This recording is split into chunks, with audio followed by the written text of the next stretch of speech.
Jai Gurudev. So I hope everybody is up to speed. Have you done your homework? Turn on your cameras. No, I can't see everybody. Done your homework? Yes? No? Most of the people said yes.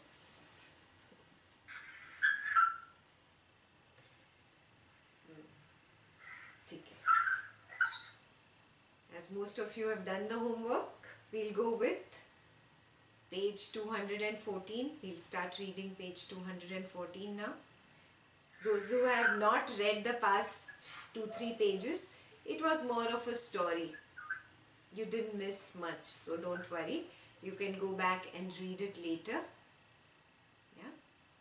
For now, we'll begin with page 214. Who wants to start reading? I can read. Okay. Vasistha continued. Once the sage Ektaji felt inclined to abandon his body and to ensure that he would never again return to embodiment. He resorted to a cave on the Saya mountain, sat in the lotus posture, and Ektaji said this within himself. O attraction, abandon your force of attraction. O hate, abandon hatred. You have played long enough with me. O pleasures, salutations to you. You have indeed sustained me all these years and even made me forget the self. O sorrow, salutations to you. You spurred me on my quest for self-knowledge. And it is by your grace that I have attained this self-knowledge. Hence you are indeed the bestower of delight. Okay. So, what is he really referring to here? What is O attraction?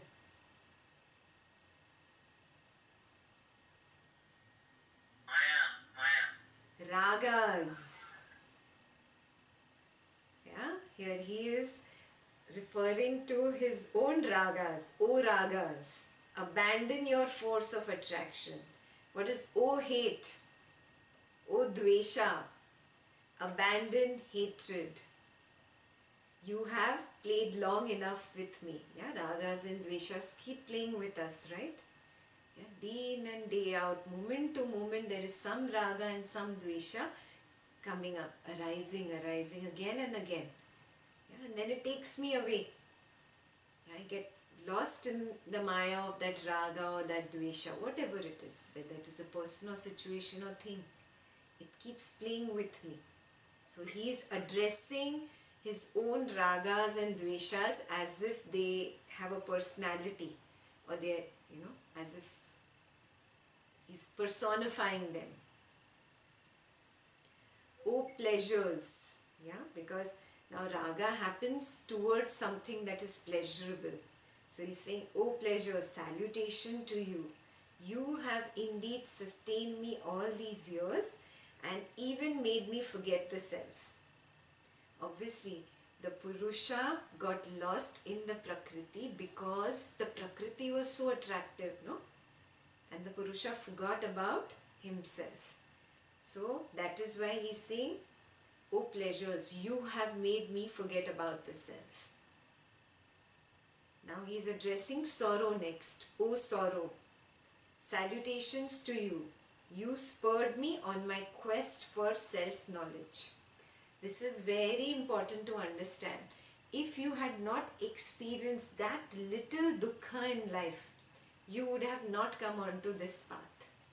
Some of you will say, oh, I never came here when there was anything bad happening in my life. Everything was hunky-dory. Yes, but my friend told me that there is something very interesting in this course, you should go. Yeah, that's okay, whatever your friend told you.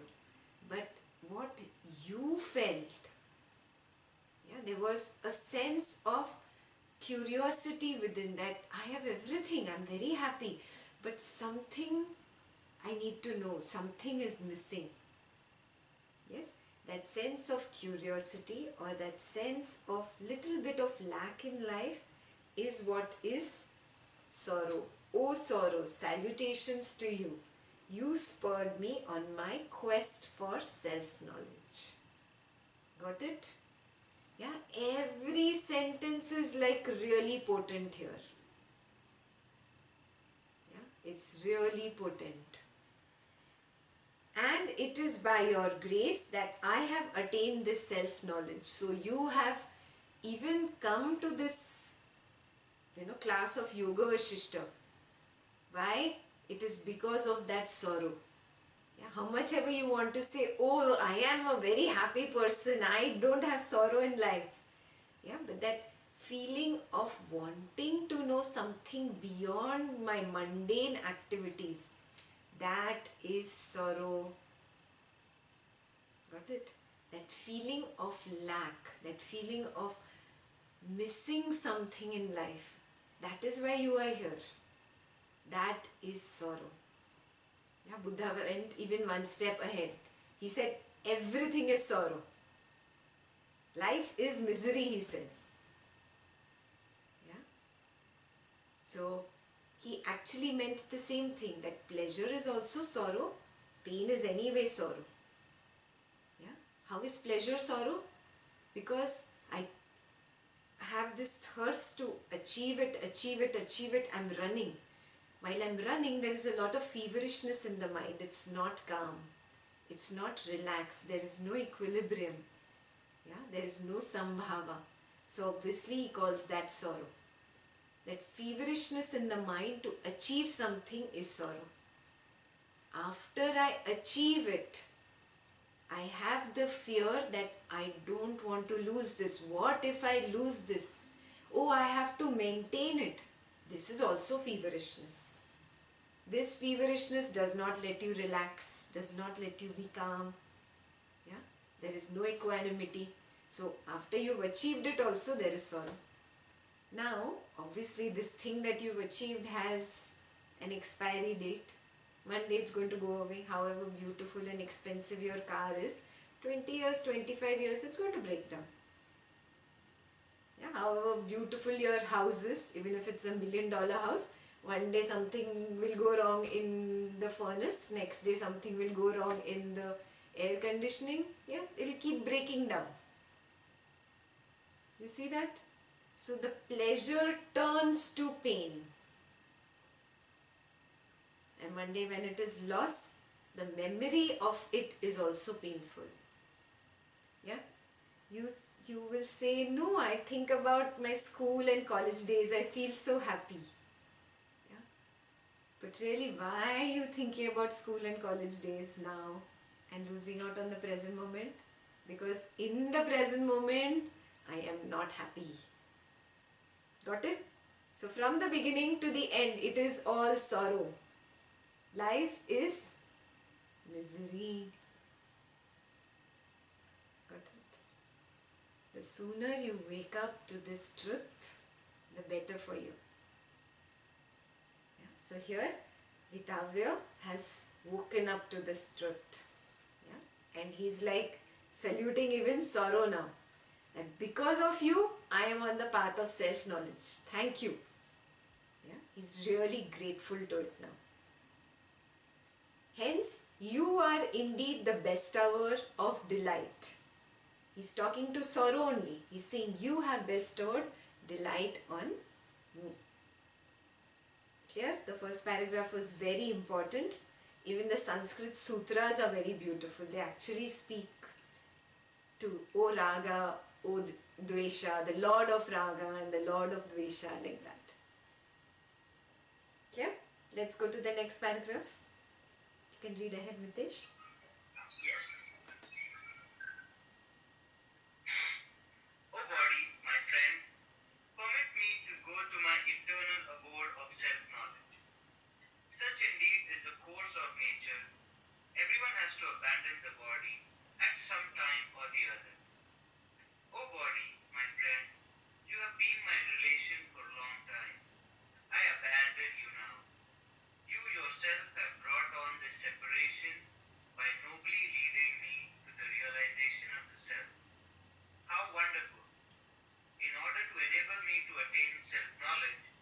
destroyed yourself.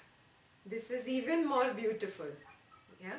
He's talking to his own body and saying that you have only brought me here. Isn't it? If you didn't have this particular body-mind complex of Mitesh or Ghazal or Jayashri or Millie, this particular body-mind complex only got attracted towards Guruji and towards art of living and towards this knowledge and brought you here, no? And this only body-mind complex will be the cause of your liberation. Yeah? So finally you speak to it and say, okay, bye-bye now. You have brought me to the end. This is so beautiful. One day anyway the body has to go.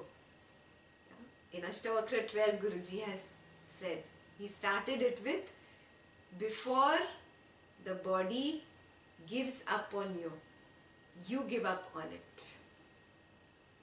Yeah? You die before it dies on you. Yeah? This is exactly what Vasistha is teaching us here. Yeah? Vithavya is actually contemplating the same thing and telling the body, you are responsible to bring me here. Yeah? How wonderful is that? Yeah? O body, my friend, you have been my relation for a long time. I abandon you now. You yourself have brought on this separation by nobly leading me to the realization of the self. How wonderful! In order to enable me to attain self-knowledge, you have destroyed yourself. Somebody asked me a question on the blog that, does enlightenment mean death? Yeah, I don't know where the person is on the path, but it is really, no? Yeah. You die before the body dies on you. That is becoming a Jivan Mukta. Yes, that's exactly the process that is happening to Vithavya here. And he's explained it like this in details to you. Yeah. So now let's go ahead, read the next paragraph, please. O mother craving, give me leave to go. You are now left alone to wither away, because I have reached the state of supreme peace. O lust, in order to conquer you, I befriended your enemy dispassion. Forgive me. I proceed to freedom. Bless me. O merit, salutations to you, for you rescued me from hell and led me to heaven. Salutations to demerit, the source of all pain and punishment. Salutations to delusion, under which I labored for a long time and which is not seen by me, even now. Okay. So these are the actual sutras, yeah, that you are seeing here. O mother craving is again raga. Give me leave to go. You are now left alone to wither away. Now understand this one thing. Why is he saying this? Because even to come onto the path of spirituality, you had to develop a like, an attraction towards knowledge, yes, or towards meditation or towards satsang, one of the paths, yes. So raga was used as a tool for you to come onto this path, yes. But now once you are on the path, slowly this tool has to be dropped, yeah? And it is like the last kind of door where this tool of raga is also dropped, yeah? But you drop it with honor and respect because it got you so far. So that's what he's doing. He's saying, now you go, bye-bye, he's saying. You are now left alone to wither away because I have reached the state of supreme peace. O lust, lust is also another form of raga only. Yeah. In order to conquer you, I befriended your enemy, dispassion. Forgive me. Yeah. So he's telling raga, I have become the friend of vairagya. In the sutras I'm telling you. So vairagya is my friend now. Yes. Vairagya is your enemy as I understand. So now I am leaving you and going away. Basically, I'm changing parties now. Forgive me. That is why he's saying forgive me, because he's changing parties. This is so beautiful. Actually, when you read the sutras and understand Sanskrit, it's actually yummy. Yeah? You actually enjoy reading it. You feel so good saying that to Raga, bye-bye. Yeah? I have befriended your enemy, Vairagya. I am leaving you and going away. I am joining the opposite party basically. It's very beautifully done, I think. I proceed to freedom. Bless me. Yeah. Then he's talking to merit. What is merit here?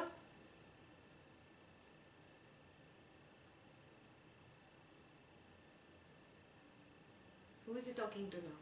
Positive karma. Sukarma. Yeah? In Sanskrit, Sukarma. He's talking to Sukarma now and saying, salutations to you. For you rescued me from hell and led me to heaven. Yeah? Because Sukarma showed you the path, that the path of spirituality is better than the path of, the materialism way or going the evil way. Yeah? Sukarma was the one to actually hold your hand and bring you here. So he is thanking Sukarma here for that. And he also is salutations to demerit. Yeah? To bad karma also. Yeah? And he says, because you are a source of pain, because you are a source of punishment, bad karma comes back to me as punishment. Yes, it actually helped me walk this path. So salutations to bad karma even. Then salutations to delusion, which is Maya, yeah, under which I labored for a long time and which is not seen by me even now. Yes, Maya, getting out of the web of Maya is the last obstacle on this path. Once you are out of that, it's done. So he's still not out of that. He's saying, salutations to you, I'm still not out of you. Yeah, it's not seen by me even now yet. But still I have worked against this Maya for a long time. That's what we are doing now on this path for so many years. Yeah? Using this knowledge, we are trying to bring that improvement in our own spiritual lives, in our own daily routine. We are trying to be, non-materialistic, away from raga, away from dvesha, not collecting any more negative karmas. We are really laboring hard. Yes? You're laboring against delusion or maya. Yeah? So he's saying salutations to you also, O Maya. So beautiful, no? You can read the next 2 paragraphs. O cave, the companion of Samadhi, salutations to you. You have given me shelter when I was tormented by the pains of worldly existence. O staff, you have been my friend too, protecting me from snakes and saving me from falling. Salutations to you. O body, return to the elements of which you are composed. Salutations to activities like bathing and salutations to all the activities in this world. Salutations to the life forces, prana, that have been my companions. Whatever I did in this world was done only with you, through you and because of your energy. Return to your own source. For now I shall merge in the infinite consciousness, Brahman. All things that come together in this world have to part one day or the other. O senses, return to your own sources, the cosmic elements. I shall now enter into the self, by the self, indicated by the culmination of the Om sound. As a lamp without fuel, I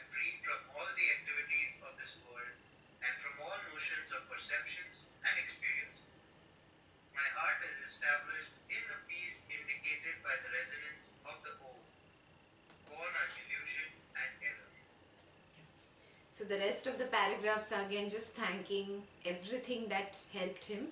Now he's obviously a yogi who had that stick, that is the staff, and what else?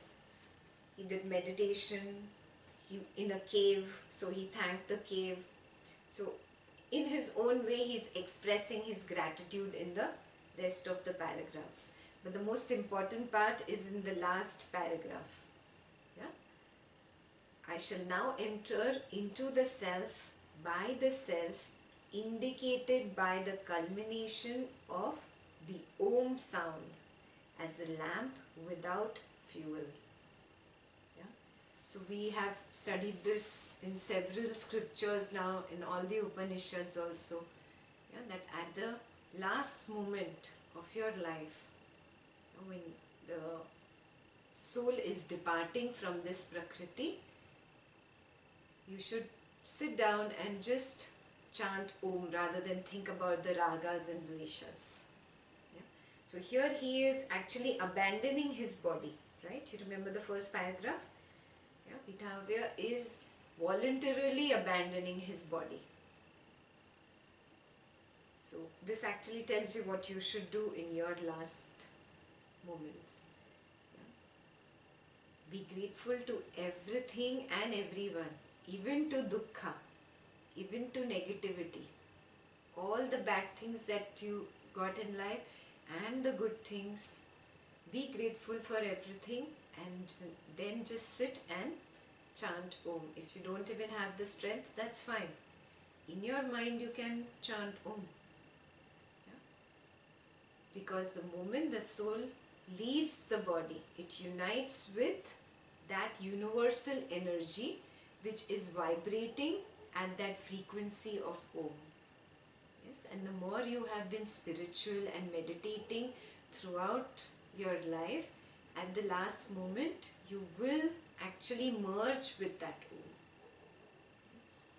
And that merging is nothing but that window of liberation.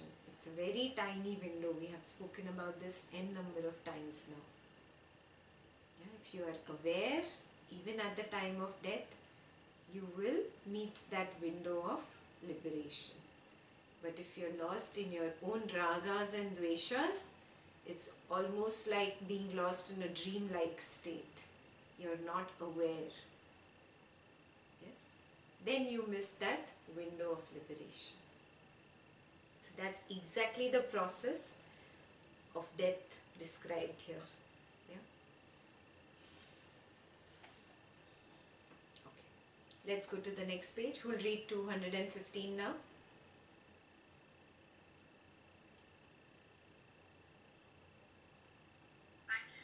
Okay.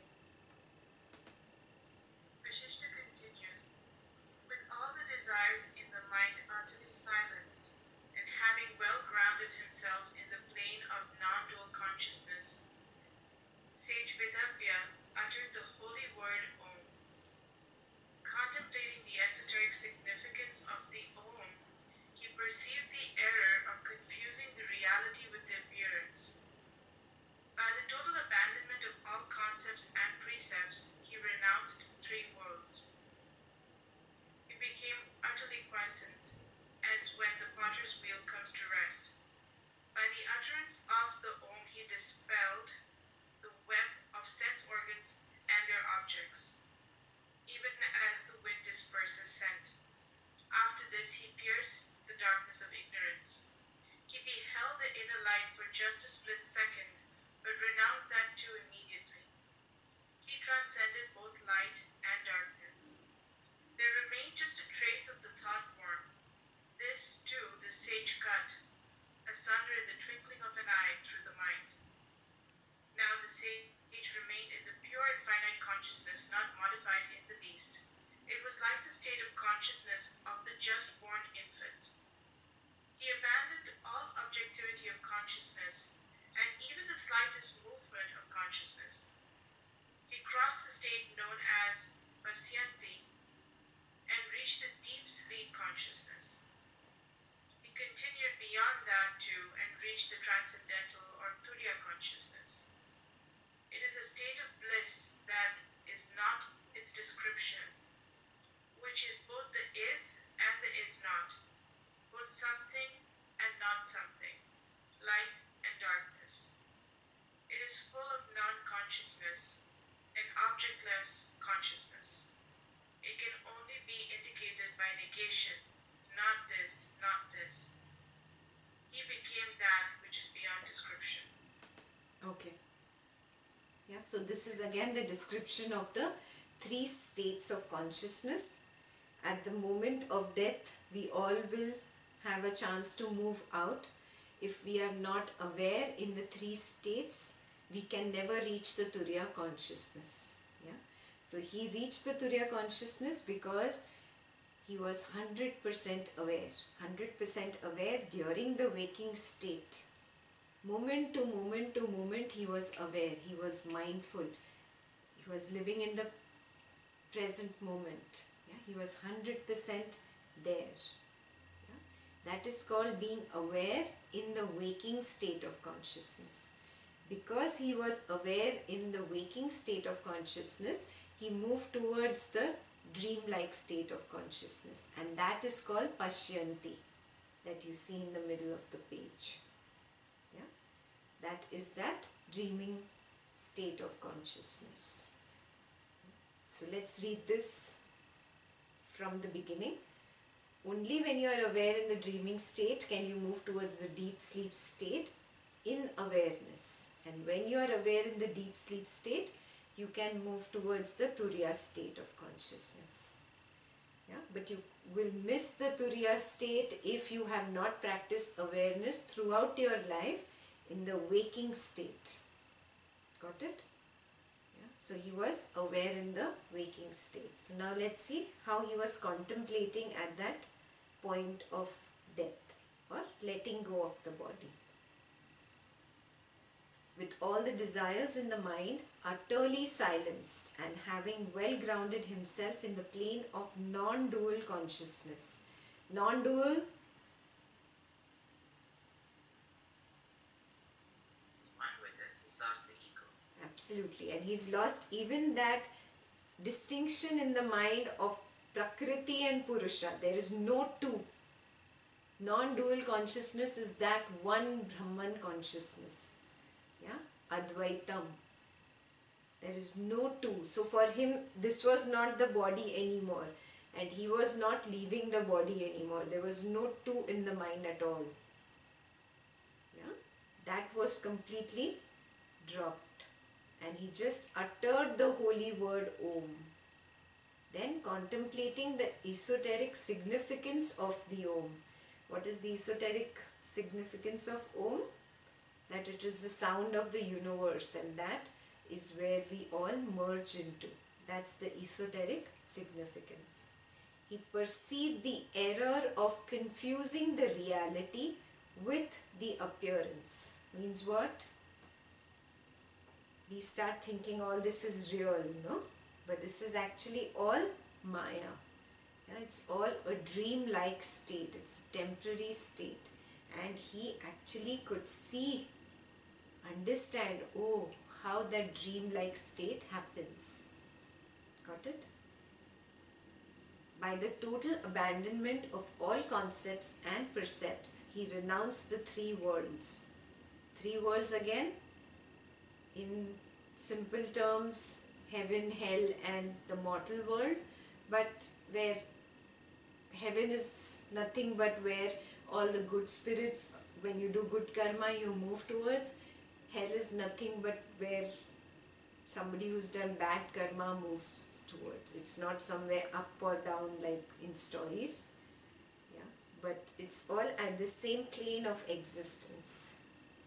He renounced them means what? There was no feverishness in the mind. There was no raga in the mind for heaven or dvesha in the mind for hell. Yeah, now that you have studied all this, at that last moment, maybe this comes up. Yeah, oh, I don't want to go into a negative plane of existence where everybody has done bad karmas. I hope my karmas are good. This is again attachment to sukarma. Got it? He had completely renounced that idea. He had completely merged with the self, with the Brahman consciousness. Good question. Aren't these three worlds also an illusion, in a sense, right? Exactly. Perfect. So it's only because of karma that these worlds, you perceive them. The moment you drop this entire Maya that is engulfing us and move away from that and just unite with the Brahman consciousness, everything becomes a dream. You see it as a dream. So three worlds are nothing but a part of that dream.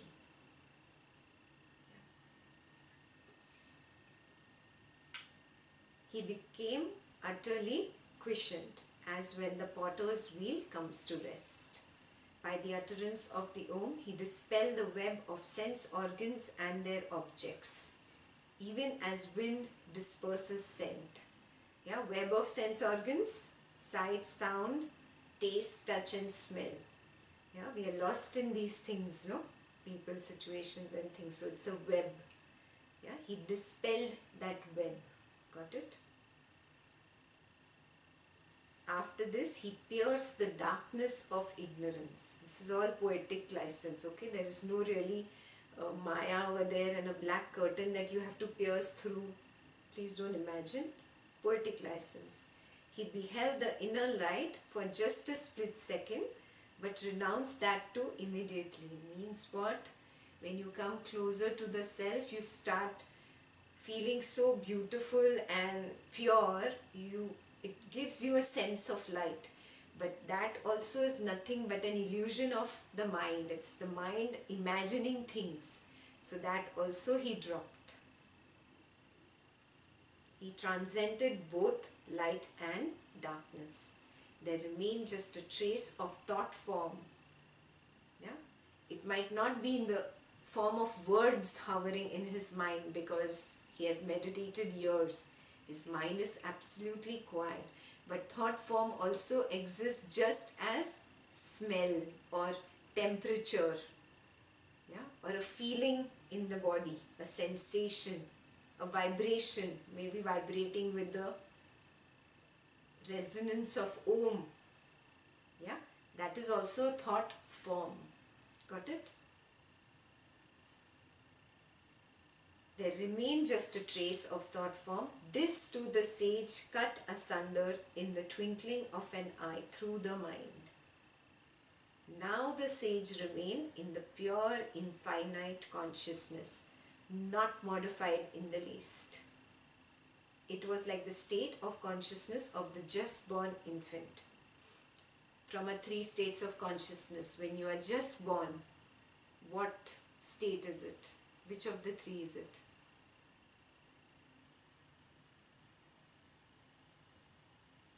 Nobody remembers, huh? At least 4 times I've done it with you. Birth and death happens in Deep sleep state, right? Deep sleep state. So when you ask questions like in this language, we can answer it. You are just like, oh, what is that? अच्छा अभी ना मैं exam में देखती हूँ, रुको exam आ रहा है.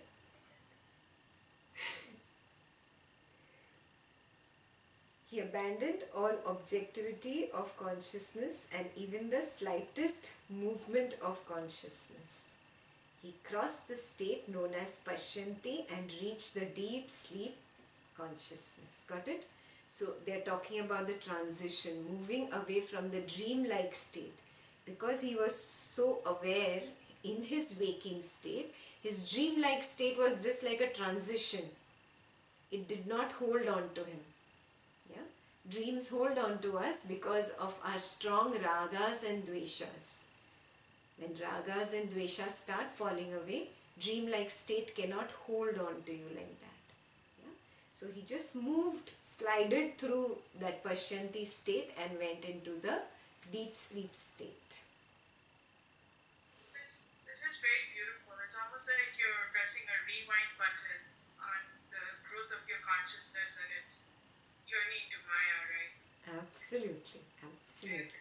When Guruji talks about being in a childlike state, this is what he's talking about, bringing your consciousness to its infancy.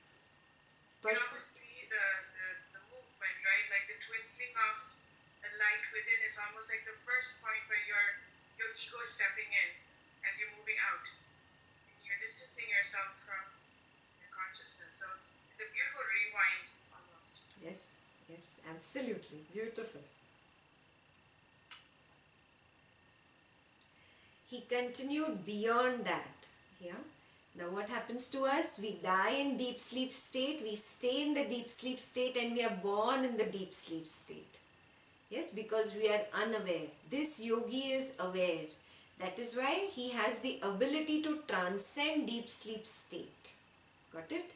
So, he crossed the state known, no, he continued beyond that too and reached the transcendental or Turiya consciousness. Turiya itself means the fourth, the number 4, yeah, the fourth, yeah, because it's the fourth state. It is a state of bliss that is not its description. Yeah, very clearly put here. Never translate Turiya as bliss,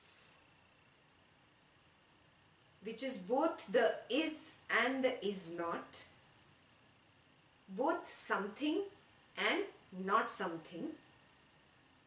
It is light and darkness.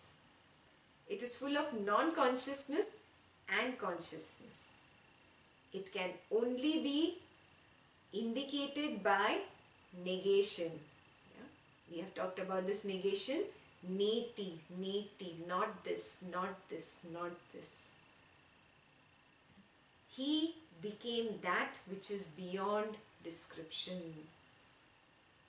Yeah? The Turiya Avastha cannot be described. Yes, because it is beyond the mind and intellect. Words belong to the realm of mind and intellect. How can they describe that which is beyond their range? Not possible, no? It is indescribable in words. And that is why it is just called the fourth, Turiya.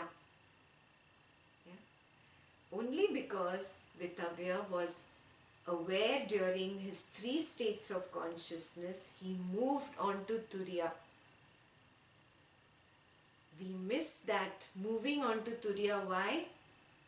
Because during that window of liberation at the time of death, we are caught up in our ragas and dveshas. Yes. Guruji has said this several times that for the people on the spiritual path, he meets you after you move on. Yeah. It's probably during that window of liberation.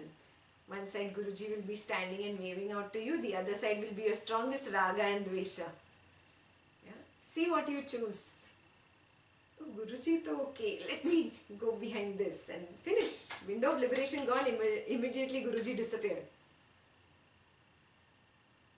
Yeah? That's what happens with us in the deep sleep state. Non-awareness. Because of non-awareness, we hold on to raga or dvesha. Because whole life we've held on to raga and dvesha. And this holding on to that raga and dvesha has become such a habit that you don't see that window of liberation. It's almost non-existent because of the habit pattern of running behind a raga or dvesha. Yes. Wake up.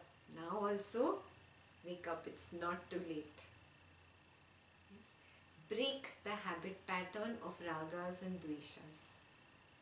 Move away from them. Drop, drop, drop. It's not easy, I know. Yeah, but I'll never ask you to do something easy. It's only for the Viraha. Yeah, only for the Dhiraha. You start walking this path with courage, with bravery. Yes. And then we have Guruji. We have somebody to hold our hands. We are very, very lucky. There are a number of people out there completely lost in this world, in the maya of this world. Yeah? And coming out of these 3 states is the only skill of human life. It is the only purpose of human life.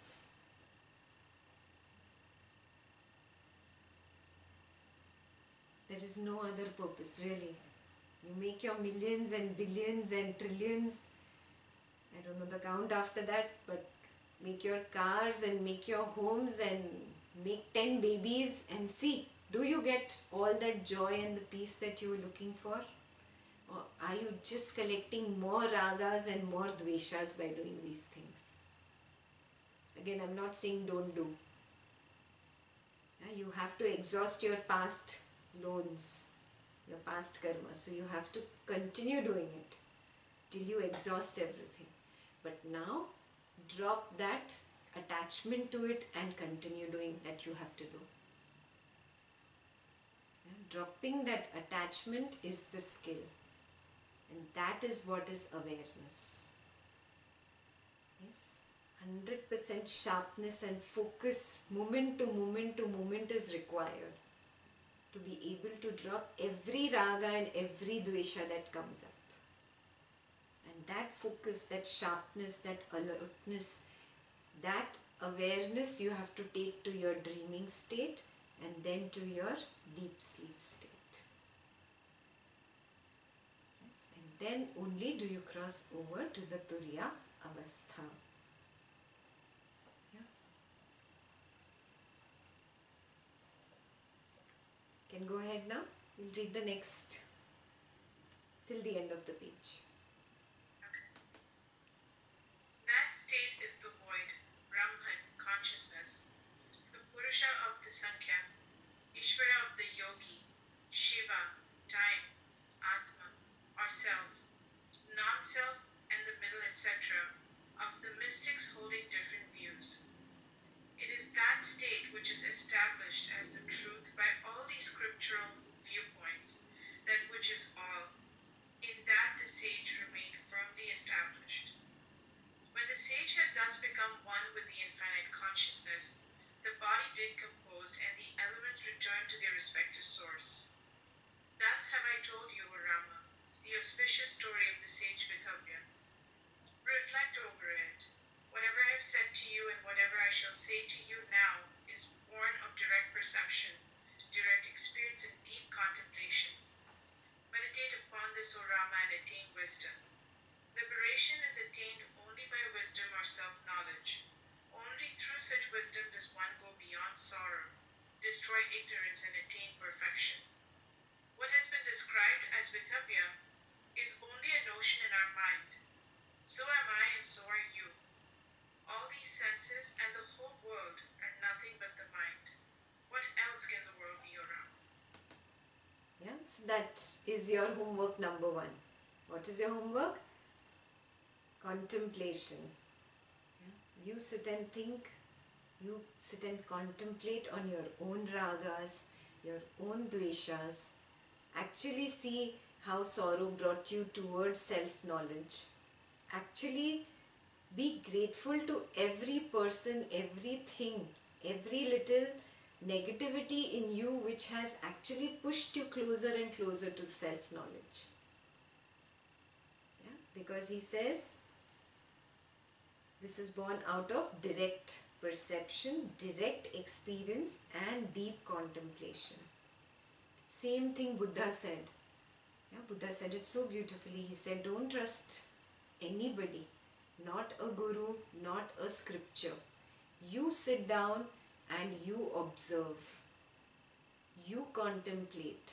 You go within and you experience it.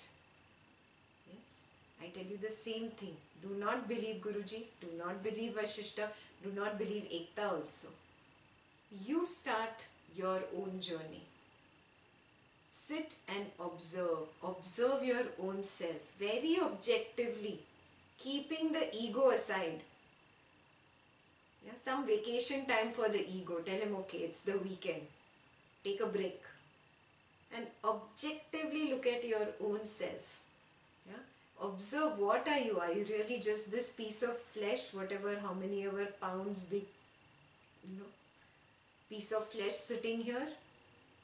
Observe, observe, observe your breath. Observe your own mind. Observe your own ragas and dveshas coming up. Observe your own emotions coming up. Yeah? And slowly with observation you will go deeper within. That is the real meditation. Whatever Guruji is teaching you with Sudarshan Kriya, with the guided meditations, with Sahaj, or with the art of silence, these are just ways of propelling you to get interested in your own self. Then you start the journey. It is your own personal journey, guys. Nobody can show you the path all the way. It's impossible.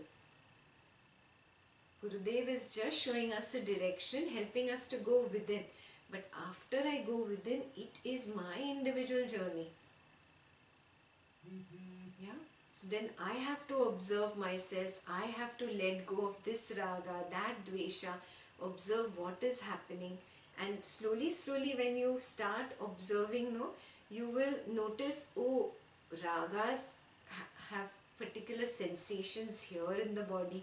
Dveshas have particular sensations here. And every little cell of the body has vibrations. There's not a millimeter on this body where there are no sensations happening. You can go to that level of observation where you can actually feel vibrations happening in every part of the body, and in your deepest meditation you can have that experience of no body, bodilessness. You're just completely just vibrations. Yeah, what quantum mechanics and quantum physics speaks about, you can all experience it only if you sit and personally observe your own self. Yeah, you have to go deep within you. So really, all these are just signposts pointing in a particular direction. But you have to start walking on your own. Self-contemplation is the only way. Yeah. So don't believe anybody. You work towards your own direct experience and get there. And I'm telling you, it's very easy. You can all get there.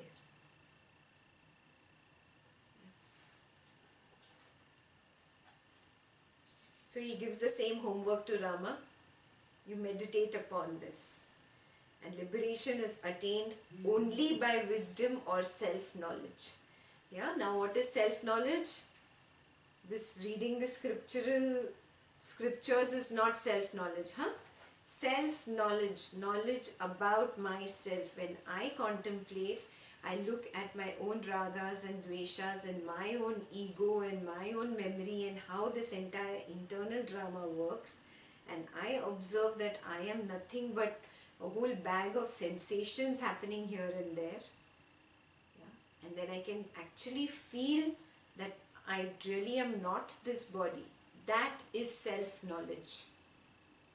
Swabhava Jnana, not Prabhava Jnana. Got it? That is what Vasistha is talking about. That is self-knowledge. Only through that can you achieve it, O Rama. Yeah? So that's your homework number 1 for today. Go to page 216. Who will read now?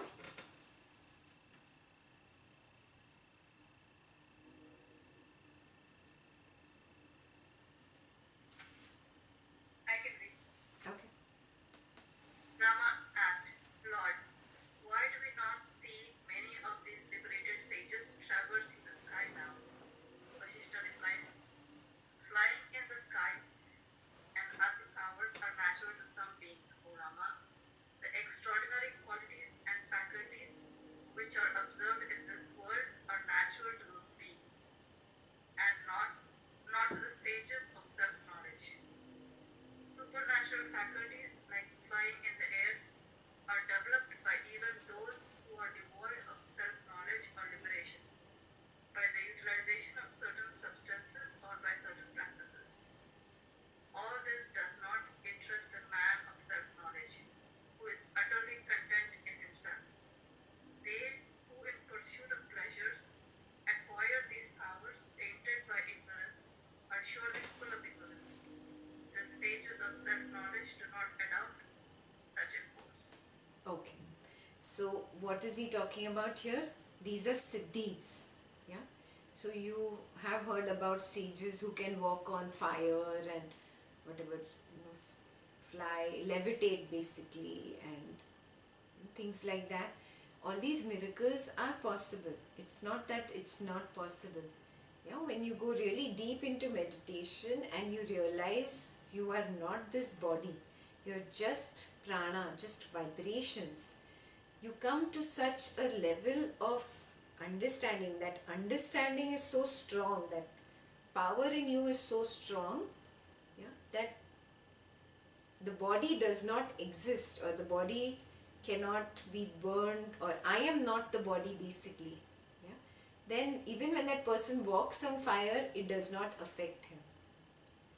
How this happens is because everything is born out of your I. No, you were in the pool of consciousness. Yeah, in this pool of consciousness you said I. I means what? Birth of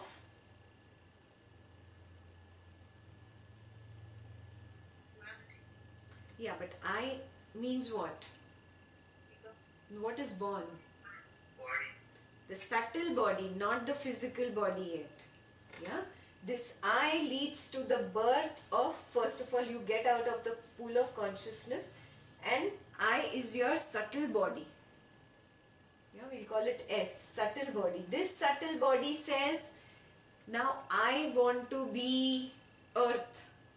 Yeah, or I want to be fire, or I want to be water. Yeah, so this I, this subtle body takes a physical form. Yeah, in your case it took a human form. Got it? So how did the human form come? From the subtle body, which is the mind. Got it? Now when you meditate, you realize that you are not this physical body. You are beyond this. Yeah, and this is just a product of the subtle body. When this you get established in this understanding, you become so strong at the mind, intellect, memory, ego level, that anything you do to the body does not affect the mind. That's how all that levitation happens, and people hit themselves with the hunter and it doesn't hurt them. Yeah, because they've gone beyond that. Got it? Yeah, this is called a siddhi. You must have heard there are many people in India, they can, out of ash, something comes out. These are all siddhis. Yeah, and it's very much possible. There's nothing to be really awed by. Yeah. Again, recognize, if somebody is resorting to a siddhi, it is also a raga. Right? It might be a greatest, the highest kind of raga, spiritual raga, but it is a raga. The person is still stuck. Got it? Guruji can perform siddhis, but he does not resort to such things. So do not get awed by such things. Yeah? It's very simple how it happens. It's because of the power of the subtle mind. That's it. Siddhis are nothing but a product of your subtle mind becoming extremely powerful, and you recognizing that you are not the body. Yeah? But at the mind level, the person is still stuck. He's still in ragas. Yeah? A spiritual raga, but he's still there.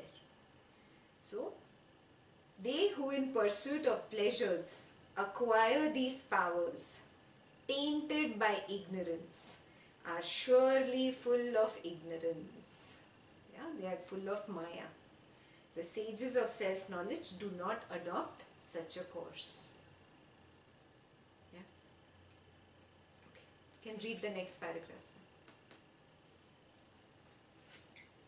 Whether one is a knower of truth or ignorant of it, powers like flying in the air accrue to one who engages himself in some practices. But the sage of self-knowledge has no desire to acquire these. forces bestow their fruit on anyone, for such is their nature. Poison kills all, wine intoxicates all. Even so, these practices bring about the ability to fly, etc. But they who have attained the supreme self-knowledge are not interested in these, O Rama. They are gained only by those who are full of desires. But the sage is free from the least desire for anything. Self-knowledge is the greatest gain. How does the sage of self-knowledge entertain any desire for anything else? In the case of Vitapya, however, he did not desire these powers. They sought him unsought.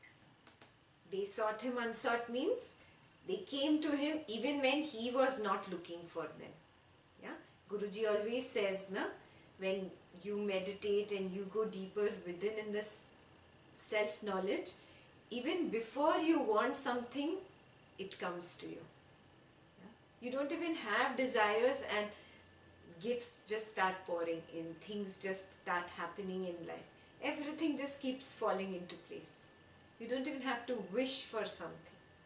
Yeah? Those are all siddhis, and they come only to a person who is not really craving for them. Yeah? So now don't start craving, oh, I want this siddhi. Yeah? No, drop. Sages do not even desire for those little siddhis that can be achieved. They come to you unsought. Yeah? You can read ahead now. Rama asked, how is it that worms and vermin did not destroy Vitavya's body, but it lay abandoned in the cave? And how was it that Vitavya did not attain disembodied liberation in the first place? Vasistha replied, O Rama, the ignorant man's body is composed and decomposed on account of the states of his mental conditioning. In case of one who has no such conditioning, there is no momentum for decomposition. Again, the mind of all beings responds to the qualities of the object with which it has come into contact. When a violent creature comes into contact with one who has reached utter equanimity, it also becomes temporarily equanimous and tranquil, though it may return to its violence when this contact is lost. Hence too, Vitavya's body remained unharmed. This applies even to the material substances like earth, wood, etc., for consciousness pervades all. Since Vitavya's consciousness did not undergo any change, no change happened to his body. Since there was no movement of prana in it, even decomposition could not take place. The sage is independent and free to live or to abandon the body. That he did not abandon the body at one time and did so later is purely coincidental. It may be related to his karma, etc. But in truth, he is beyond karma, beyond fate, and devoid of mental conditioning. Again, it is like the crow dislodging the ripe coconut, purely coincidental. This is repeated again and again in Vasistha. Yeah? So now this is a very important paragraph. How is it that his body did not decompose like a regular human body? Yeah? Again, your body decomposes on account of your mental conditioning. What is mental conditioning? Your subtle mind. If the subtle mind says, I want to be fire, it has different qualities. If the subtle mind says, I want to be earth, it has different qualities. Yes? But if you gain victory over this subtle mind, there is no mental conditioning. Yeah? First you gain victory on this. Then whatever happens to this physical body, yeah, it is a product of this subtle mind, correct? So if your subtle mind has been erased, there is no mental conditioning, your body cannot decompose. Because that also follows the law of the mind. If the mind says, I am earth and I can decompose and I can die, then obviously the body will die. But if this is erased, this subtle mind that is forming this concept and percept has been erased and won over, how can this body decompose? Got it? That is why they say, no, sages take samadhi. They don't die. Yeah, that is why their bodies are also not burnt. They are buried. If you are aware of this, yeah, they are buried because it doesn't decompose. Yeah? That is called samadhi. Yeah? Dying before the death of the body. The body does not decompose, because that factor which was going to lead to the decomposition of the body has been destroyed. That mental conditioning has been completely erased. Yeah? That's how a sage gets out of the cycle of birth and death. Yeah? And he immediately unites with the pool of consciousness. Got it? Very beautiful paragraph, very important. You can read it as a story and not even be aware of what is really being said here. But if you understand this, yeah, you will actually understand so many things in our culture. Why sages are not, their bodies are not burnt. Why it is called samadhi.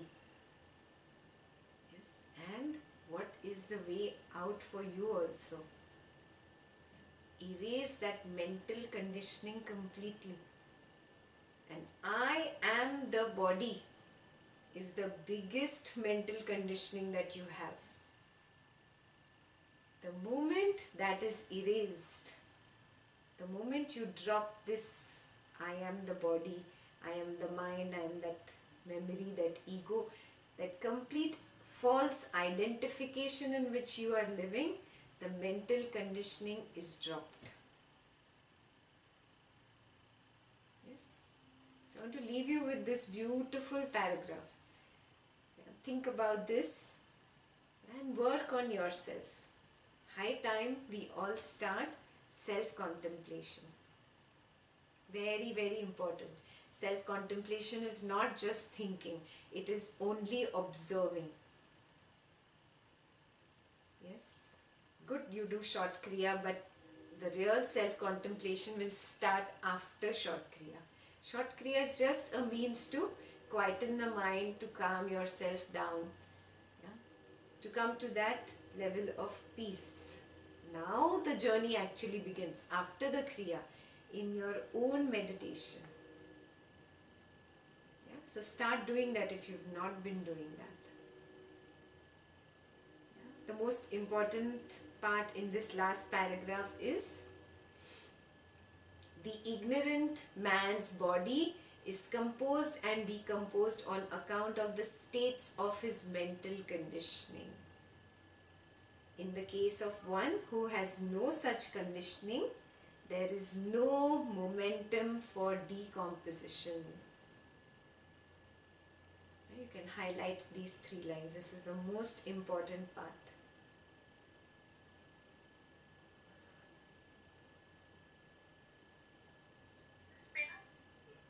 Exactly. Reminding the vision of perception. You know how when you go through different stages, if one stage to the other stage you lose the link of the mental conditioning, that body just exists in that state, right? But it loses the link with the world that was creating the dream, if you will. So it's not exact, but it feels very similar. So it's like in samadhi, it's floating, it's just there.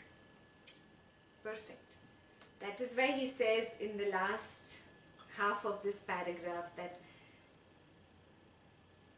since Vithavya's consciousness did not undergo any change, no change happened to this body.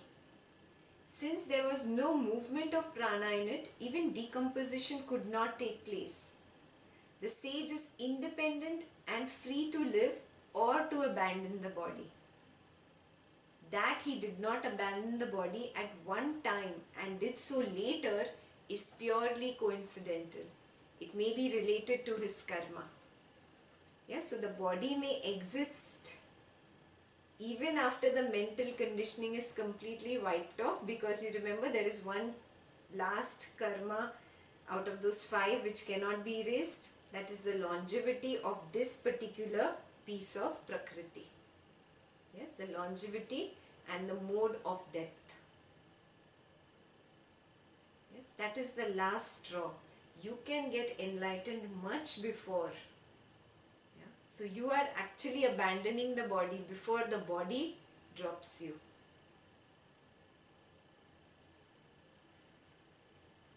And when they say purely coincidental, that is free will. Perfect. Is he talking about the part where he's still in the body? No, after Vitavya moved on, he abandoned his body, na? But the body did not decompose. So at that point, like we're talking about 2 different existence. Like you need consciousness in the body to be there. Right? The body is meaningless without the consciousness. Correct. But if the consciousness is not there, like how can the body survive? The body has not survived. The body is dead, but it does not decompose.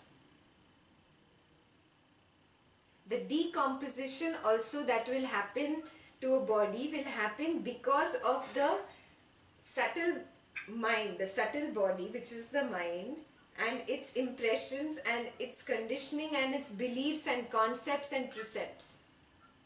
Yeah, but as we have discussed earlier, the bubble, the balloon, goes along with the consciousness. Perfect. So, It leaves the body. But even what happens to the body after that is related to that subtle body that left it and went. this is totally new concept, man. All along, like all along what we thought is whether you get enlightened or not is a different question. Your mind leaves the body along with an empty bag or a full bag, whichever is the case. Huh. But that piece of Prakriti which is left behind, that also follows a law towards the end. And that law, who dictates it? The impressions of this subtle body. They are fed into the physical body. Yeah? So, I'll give you an example. In your room, you know where the light switch is. Who has told the body that this is where the light switch is the sense of sight, is the mind. But even in darkness, your fingers can find that. Your body has developed a memory. Like that only your body develops conditioning. Yes, your diseases are 99% a product of the mental conditioning. Yes, so exactly like that, death and what happens to that piece of Prakriti after death is nothing but a remnant memory of that subtle body that it fed into that physical body before it left it. So understand decomposition and the knowledge of and this science of decomposition, it's a concept in our mind, right? Absolutely. Understanding this brings such a depth to you. Yeah, that how this body is going to behave even when the consciousness leaves is actually a product of that impressions that the consciousness or that subtle mind or the subtle body passed on to the physical body. This is so beautiful to understand this. This is revolutionary, right? I mean, the earlier part where you were talking about siddhis, there is also a lot of research. You'll find a lot of YouTube videos which show that people were told that this piece is a very hot piece of metal, and they brought it in contact. It was actually cold, but because they had told people that it's very hot, there were burn marks on the skin just from the thought of it burning you. Absolutely. Absolutely. But this kind of conditioning is way deeper, like way deeper in levels, right? Yes. Like you can think, you can work for years and years and just touch the scratch the surface of it, but Absolutely. Spiritual path is a path for the dhiraha. Yes.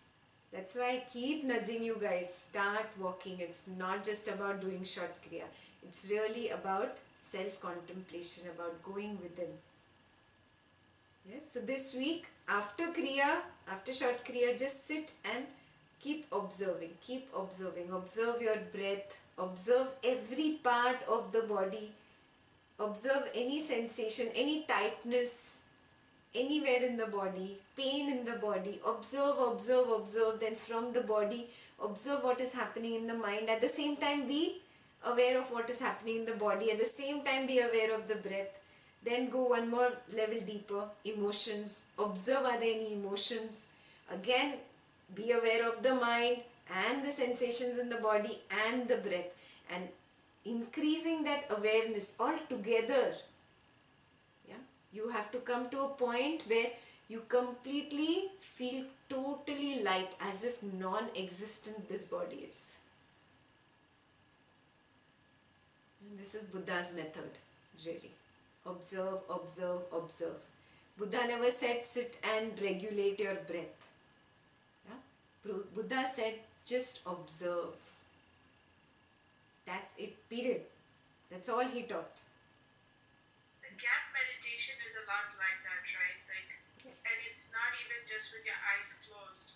I think every day, in just your daily activities, I sometimes do it when I'm driving, and I think it can really make you aware, not of everything, but Yes.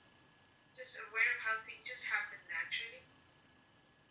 And I don't know, I found the gap meditation really helpful with observing. Yes. Start doing that. Yeah, and then just observe.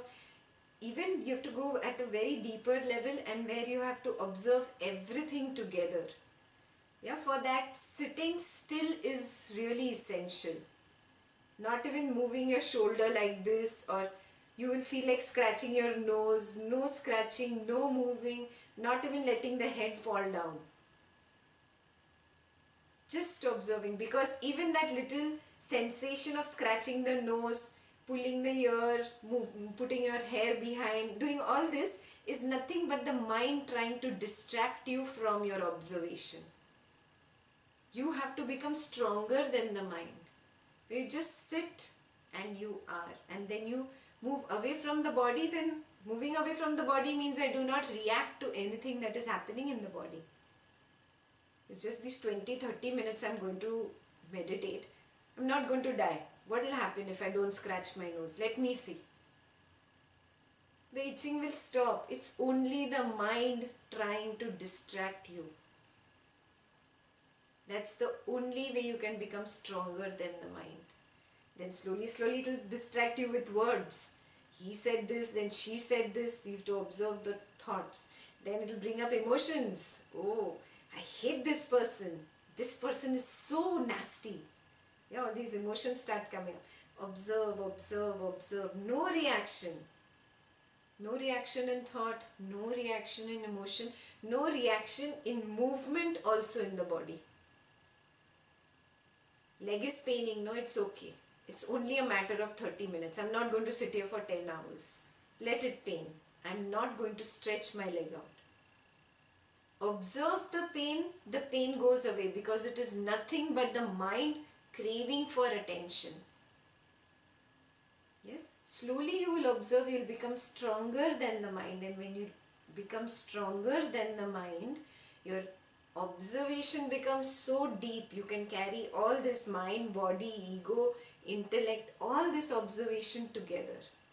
And then from the waking state, very easily in the dreaming state it goes. Then your dreams get cut off like this, because you're so aware. There will not be a dreaming state only. It will be just a very little state and you're out. And then you go into a deep sleep state, which I've described n number of times. And even when you turn, you're aware that you turned. Yeah. So start doing this very sincerely. Observe, observe, observe. Yeah. Sakshi Bhav. That's your homework number 2 for the week. Clear?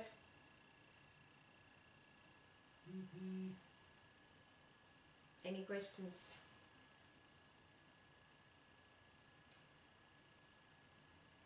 Right? All set? Okay. I want you to read the next page. Page 217 for homework. Yeah? Just read that one page. Yeah? And next time you will tell me, you will describe to me the 2 types of death of the mind. Yeah? It's very interesting after this. Yeah? So you describe to me. I will not read that page next time. I will just pick any 2 of you and you have to describe the 2 types of deaths. Okay? Chalo. I will see you next week. Jai Gurudev.